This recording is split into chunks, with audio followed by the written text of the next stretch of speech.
Welcome to the Financial Fun Podcast with your host, Tammy Johnston. This is where Tammy talks with business owner parents and grandparents about the interesting and important subject of money. We promise this to be an interesting and open discussion, as that's how we learn best. And now, here's your host, author of the Financial Foundations. Financial Foundations is a series of books to teach kids about money, goal setting, and living a balanced life. Find out more at financialfun.ca. Here's Tammy Johnston. First things first, I would like to thank all of my listeners that have subscribed and reviewed my podcast and invite you to subscribe and review if you haven't yet. I appreciate you helping us to get the word out and making financial literacy a safe and welcoming subject for kids and adults. Second, please check out my podcast website, financialfun.ca, where you will be able to access past shows, find out more about me and our guests, as well as purchase the beautifully illustrated Financial Foundations books that teach kids about money in a fun, healthy, and holistic way. Hello once again, and thank you for joining us for the Financial Fun Podcast. Today our guest is the lovely Corinne Erickson. Hello, Corinne. Hello, how are you doing, Tammy? We are doing good. We're enjoying the rain, and I'm very, very glad that I'm on high ground. So, Corinne, would you like to tell our guests a little bit about what you do, what your business is? Okay, so I work for Deerfoot Carpet and Flooring. I work with my brothers, and I do commercial and residential flooring. And I also run a second business, and it's called Grout Restoration. And I've basically built that off of the Deerfoot carpet, just because there was a need for that. And we go in and we'll redo your grouts and seal them and repair tiles and do silicone and mold and mildew removal and things like that. So, yeah, definitely a lot of flooring. Oh, well, flooring is definitely a big thing, and especially if you're talking about dealing with the tile and stuff, I'm going, if you definitely want somebody who knows what it is that they're doing, if you're going to be tackling that job. Yeah, and it's definitely a lot of money that you're spending, so you certainly want to be dealing with somebody you trust. Yes, huge. And would you tell us a little bit about your family situation, please? Sure. I'm a Calgarian, and I'm married. I have 2 children. I have a son who's 25 and just graduated out of the University of Lethbridge in Computer Information Systems. And I also have a daughter, and she is 27, also graduated out of University of Calgary. And she is a mother of 3, which makes me a grandmother of 3. Oh, my. And how old are your grandchildren? I have a set of twins that are 1 year old. They're identical little girls. And I have a 3-year-old. Oh, my, young twins. Oh, yep. Boy. And my husband, we reach our 34th year now of marriage this year. Congratulations. Thank you. That is a rare and wonderful thing, it seems. Oh, yeah, it is nowadays, I think. But no, that's good. So, twins. Oh, boy. Oh, they're a lot of fun. Oh, they are. I bet they're absolutely adorable. I'm just thinking back to how tired I was when my daughter was a baby, just trying to keep up with one. And whenever I see a person with 2, or heaven forbid, I know a few people that have had triplets, and I'm going, how do you ever sleep? You don't. It's called using your relatives and having good people around you to support. Well, that's a must, whether or not you're having 1 or 2 or however many. Having good people around you is an absolute necessity. Very true. Absolute necessity. So, thinking back to your childhood and stuff, what was the first thing that you remember about money? Oh, well, when I grew up, there was no money. Literally. We had it very, very rough. There were 5 kids. I'm the 3rd of 5. And I remember my dad lost his job, and there were things happening in Calgary at that time, and we lost our house. And every day I was wondering if we would even have enough to eat. It was pretty tough. And so me remembering back, I was always afraid of not having money. I was always terrified that we wouldn't have enough to eat, or whether we would ever get a house again and stuff. So it was pretty tough when I was young. Oh, that's definitely one that a lot of people went through, especially like in the late 70s, early 80s, when everything got really, really tight with the economy and interest rates went insane and people were losing their jobs all over the place. I bet that was a very stressful time for your family. It was, and it really changed my life and my outlook on money for sure. So how did it change it? Well, I got to the point where I learned how to survive, I would call it. So, I cut grass for money. I would shovel lawns. I did whatever I could, the Kool-Aid stand, the lemonade stand, whatever worked. And I remember I survived because I made money for myself at a very young age. I started working when I was 12. Mm-hmm. And I did some very interesting jobs and great diversity, but always holding on to that money, terrified that, who knows what would happen the day after. And how was it with the rest of your family going through these tough times? Like what was the environment emotionally when they were going through these difficulties? I think we all had the same feeling. I mean, there was tons of love and hugs and kisses and support. And the one thing my mom always told me was you can do anything you want, which, even though the money wasn't there, the support was there. And I think if you look at my family now, I mean, we're all very, very successful. We all run our own businesses. We just learned how to cope and deal with things. So, did it affect us? Yes. But did we stop trying? No, it was almost the opposite. We are all type AAA. We push forward, So it really had the opposite effect of most people, I think. Yeah, I would have to say a lot of people, they shut down and they get all terrified and they just keep going and looking for a safe, secure job. I'm a little surprised, actually, when you say that all of you kids went into starting businesses and stuff of your own. Yeah, all of us. Actually, and they've all made millions at one point, maybe lost and then regained. But, everybody has definitely stepped up their pace and their expectations in regards to businesses. And, it's funny because my mom, even to this day, always, like she'll cry sometimes and go, oh, well, I wasn't able to give you this and that. Now we're like, we have everything we want now, like we're all very successful and we've learned the money lesson of, money. Yeah. And what would you say is like the number one lesson that you got out of all of that? The biggest thing for me, and, I even look back, I wish I would have learned more on money, but it's how to invest and how to save. And I think growing up, especially our parents, I'm a little bit older than some of the people you're probably interviewing, but, you were taught to get a job, stay in the same house forever and ever, and, your retirement would come from the government.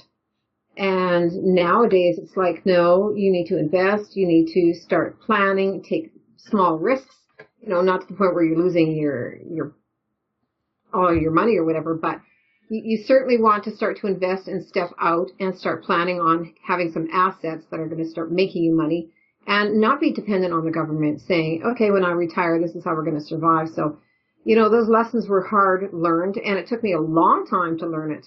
So, I guess through the ages, you tend to learn these things about money. Yeah, no, I totally have to say that. Like my mom just retired 2 years ago now, and she was in the same place for 42 years. Yeah. So when I left my first good job at Investors Group where you had the pension and all that stuff, my mom almost had a coronary. Like, why would you do that? You don't leave a job like that. It's got a pension and all this stuff. And then I think I almost caused another coronary when a few years later I decided to start my own company. And it was just, and I'm going, Mom, like, I have to do my own thing in that. And the fewer and fewer places even have a pension. And then the government is cutting back and people are living longer and all this stuff. And I can't live that way. No, it's a whole different generation for sure. Well, yeah. And like, I've seen so many, like, not my parents, but so many of my friends and stuff like that, especially when I moved to Calgary, because I'm from a rural area and it's not like they work for the big companies or anything, but a lot of the people that I got to know when I was in Calgary, so many of their parents had been laid off or downsized and right-sized and all the different things that went along with that. And they had this belief up until it happened that life was good and they were safe and secure until they got that lovely pink slip. Yeah, exactly. And then everything's gone. And I'm going, I'll take my risks and calculate them and take them much more carefully, and not everything has worked out. But I'm always learning and growing and improving, and I'm going, I way prefer that. Oh, you need to take a chance sometimes, and I mean, you have to take care of yourself, and not going back to, when I had nothing. I've never expected anybody to take care of me. I've always been outgoing, saying, I can take care of myself. Yes. And it's definitely so. When you became a parent, after going through, like you said, these very awakening lessons about money as a kid, what were some of the things that you noticed as a parent when you were dealing with your son and your daughter? I really believe in living for today too. So, I mean, there's a point where they got to choose whatever they wanted to do, and we spent the money on them and stuff. And sometimes I wonder if we should have put away more money, but through the years, they learned about investing, maybe not as soon as I wanted them to learn, because, again, I was on a learning curve as well. Mm-hmm. And the big thing now is, they're learning to invest, and we're trying to teach them about education and university and paying dues. And, so they're more aware of the money probably than our generation ever was. And at one point, my son even said to me, he goes, I'd never depend on the government, only because in this day and age, especially when he gets closer to, let's say, retirement or whatever, he said, there's not going to be any money. So he's already investing. He took his graduation money and invested it. My daughter's trying to buy a house right now. So, teaching them the value of money, but also you need to put away savings. Yeah, that's definitely a big one, for not just for retirement, but just for all the stuff that comes up as you're going along, the layoffs, or business isn't going so great, or there's an emergency, or all the different things that come up where you just need to have that cash. Yeah, and I think the other thing too is don't be afraid of money. For many of us, and I will say me as well, and still to this day, when you go through a situation in your life where you're afraid of money, meaning, is it going to be there tomorrow? Yeah. I mean, you have to learn to get along with money and understand it. Well, that's so much of it. Like, people say, well, what do you do? And I have to say, well, to be very honest, the biggest part of my job is the marriage counseling and counseling in general, because looking after the actual numbers and putting together the plan is perfectly fine and easy. I can do that in my sleep. I've been doing it so long. But if you can't deal with the emotions that come along with it and the different things, like, okay, what are you afraid of, and what motivates you, and how do you make your decisions, you're going to blow up your plan as soon as you turn around. Like, if it lasts a month, I'd be amazed. Yeah. Because, and we have all of these things that happen when we're kids especially, and it has such an emotional anchor to it. It's like, how do you get past that? A lot of people never do. Well, and it's something you have to work on for sure. And I mean, for me as well, it's a life experience, growing and changing. But I finally just invested in a program, to say, what am I supposed to be doing? Because we're not educated. No, we're not, unfortunately. And it should be something, instead of taking maybe trigonometry or something else, why aren't they teaching us the value of money and how to build? Well, they are trying. Like, your kids would have had to go through it, because I had to go through it. Yeah. The Career and Life Management 20, COM 20, the course in order to graduate. And it's supposed to start teaching you that stuff, but the course wasn't very good when I was the first one to take it. And I've gone into the high schools to help my clients that are teachers and stuff, and gone in as a guest teacher for like a few days, and it still hasn't gotten any better. A lot of the kids go, okay, I have to have it in order to graduate it. They take it as an online course, few hours, and then they're done. And they're not learning anything out of it because it's not put together in a way that they're actually interested in, and they get it, because so many kids are wanting to know about this stuff. Like, there's lists over and over and over again on the internet and being passed around on Facebook. Like, what are 20 things that you wished you had learned before you graduated high school? Or 50 things or whatever. And money is always on there a few times. And they're going, we're not getting this. No, and that makes sense too. I mean, I worked for the school board for quite a while as well. And I know that, money, I used to volunteer for that program, actually. I forgot it was even around when my kids were younger. Mm-hmm.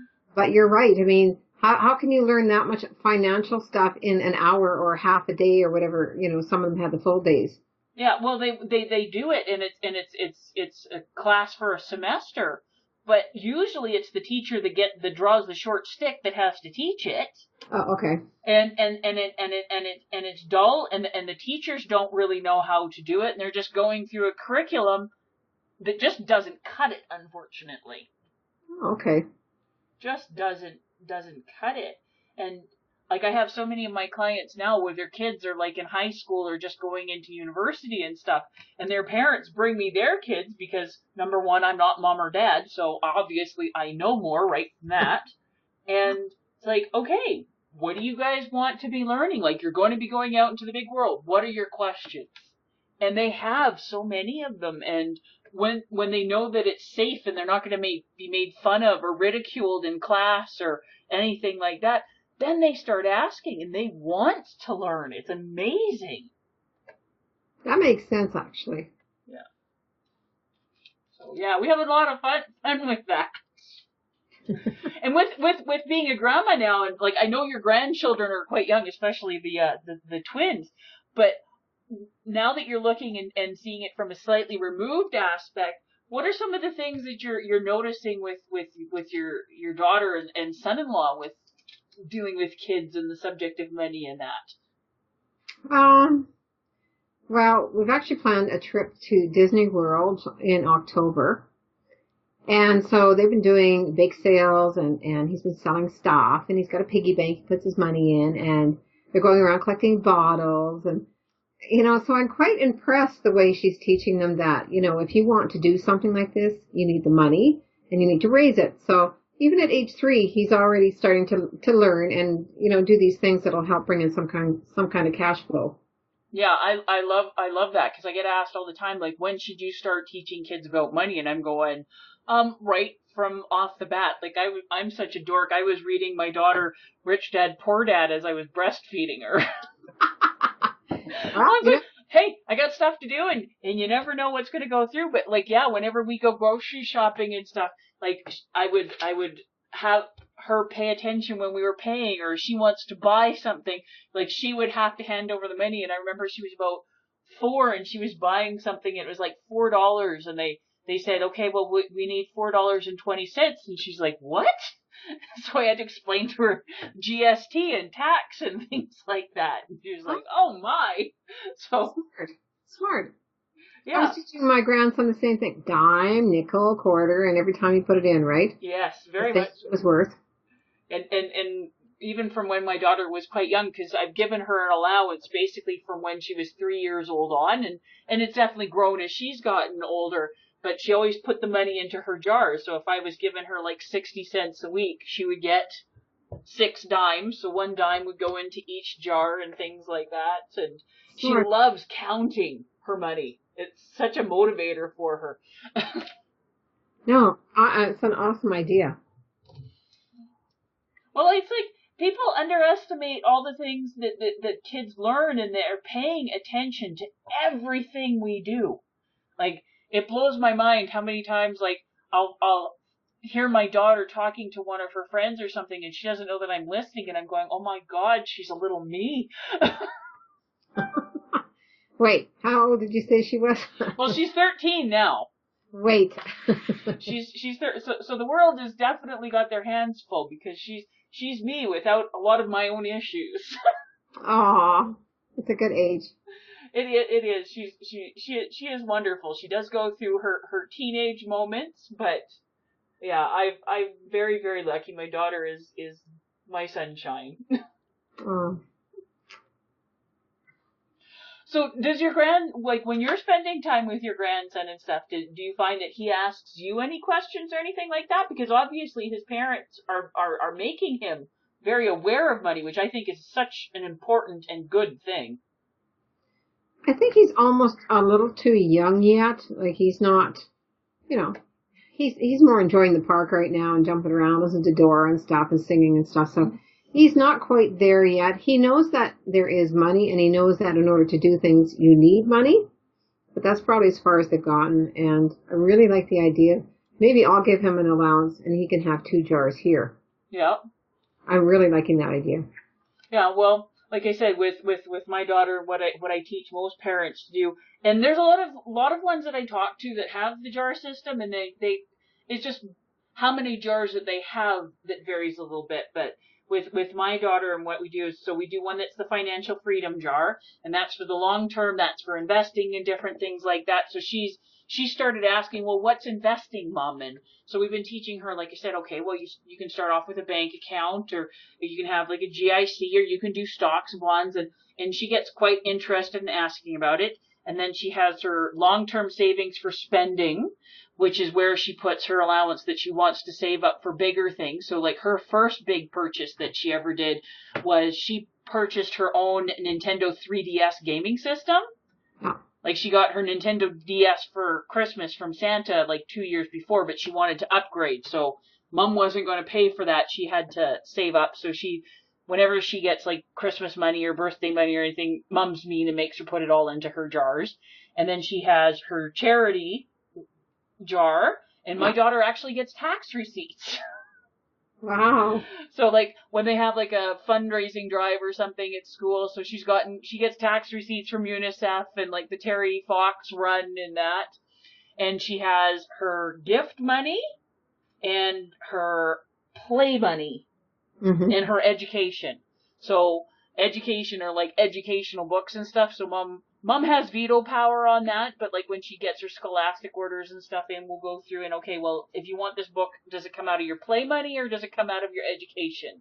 So when she knows right off the bat that any money comes in, it has to be split up amongst her jars, and she gets quite excited. So like when she has a birthday party or something to go to, she goes and picks the gift and she pays for it and looks after all of that. She puts together her Christmas shopping list and goes through and looks after all of that stuff on her own, and has for years. Wow, that's impressive. Yeah. Well, it's like just making the kids aware of making their own decisions. And I don't interfere very often. Like sometimes I'll have to bring up, okay, well, I know you really want to get this really nice one gift for one person, but you have these other people that you need to be buying for too. So is that really the best choice? And if she still says that's what she wants to do, then fine. Normally she does listen to Mom's bit of reason, so it's pretty good. Yeah, no, that's impressive, and that's a good thing to be doing. Well, kids get things an awful lot younger than people think that they do. They do. They do, and they're smart little whippersnappers. Well, and it's good that you teach them at a younger age, because they're forming their habits at that age. Well, they're paying attention to everything, and we're teaching them, okay, you need to brush your teeth and wash your hands and do all of these things. But I found throughout my life and dealing with clients and friends and all this stuff, money is a more taboo subject than sex. Yeah. And because if you don't have it, nobody wants to admit it. Well, it even if we do have it or whatever, it's impolite, or we don't, and so many people are afraid. They're going, I don't want to admit that I don't know this. Yeah. I'm an adult. I'm supposed to know this. And, well, how am I supposed to teach my kids if I don't know everything?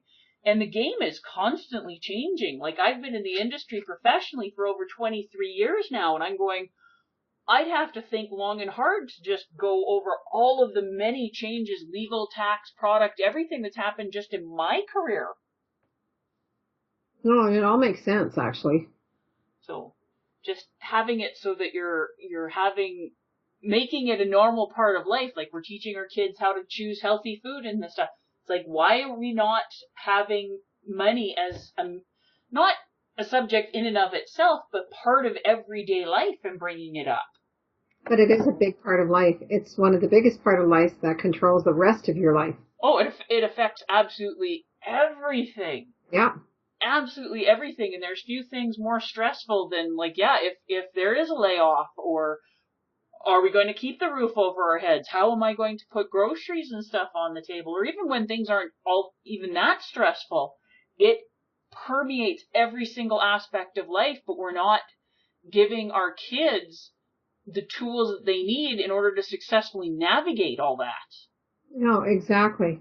So if you had to pick 3 things that you'd like to see that your grandchildren fully get on the subject of money before they graduate high school, like obviously you've done fairly well with your son and daughter, but what would you like to see your grandchildren get even over and above what your kids got in the money lesson area?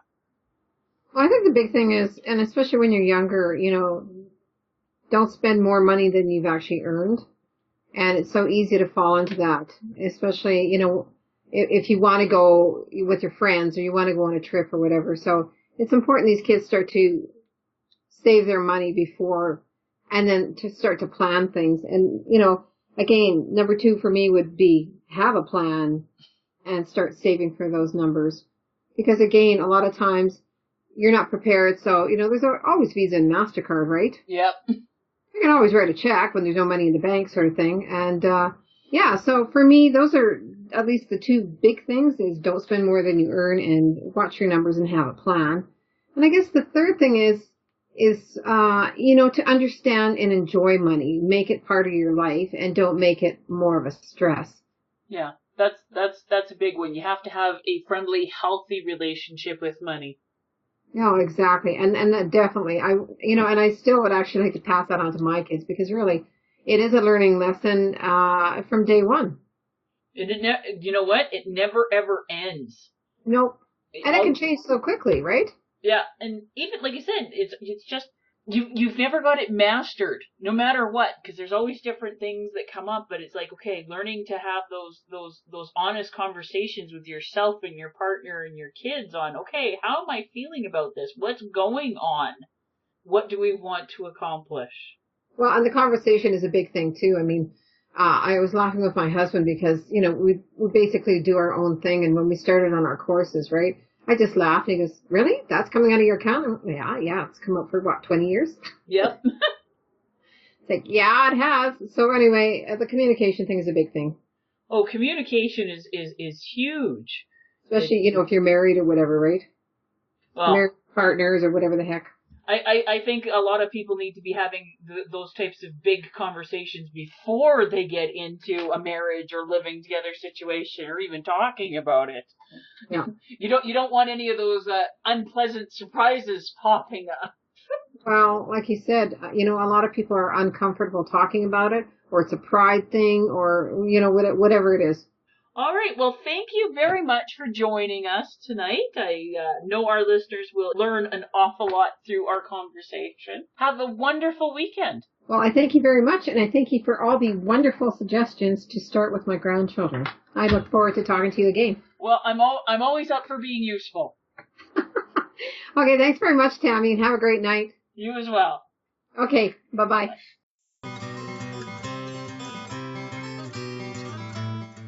Before we leave each other, I would ask all of you listening to please subscribe to and rate my podcast. A review would be most appreciated, and feedback is always welcome. Whether it be a comment, future topic suggestions, and/or questions you or your kids would like to have answered in the Ask Tammy column on the financialfund.ca website. Please feel free to check me out on Facebook at Financial Foundation's Children's Books, on Twitter at Financial Fun, and Instagram at financial.fun. Thank you for joining us for this episode of the Financial Fun Podcast. Join Tammy Johnston again next week. For more information, please visit financialfun.ca.